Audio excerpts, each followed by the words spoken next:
Seryoso ko. At sinasabi ko to sa lahat ng nakakaharap ko. Makinig ka sa akin, ha? Titigan mo ko sa mukha. Ang kapal ng mukha mo. Pag kailangan ng katawan dahil may sakit, gumastos ng 5 hanggang 10,000, mahal na mahal. Ha? Sobrang mahal. Cellphone, 50,000, nagagawa nyo ng paraan. Ang kapal ng mukha mo. Sobra. Sobra. Nakakagigil ka. Sa ospital, gagastos ng 50,000, 100,000 para madugtungan ng buhay.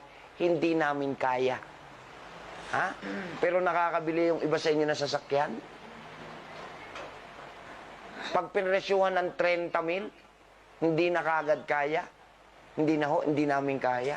Pero pag appliances, nangungutang ka pa, di ba? May tubo. So kapatid, pinatutunayan mo sa Panginoon na yan lang ang halaga ng buhay mo? Ha? Mas mahalaga ang material na bagay kaysa katawan at buhay mo? Is that how you value life? Pag pinresuhan ka ng 50,000, mahal na. So, ibig sabihin, 50,000 lang ang halaga ng buhay nyo. Wala kang kwenta.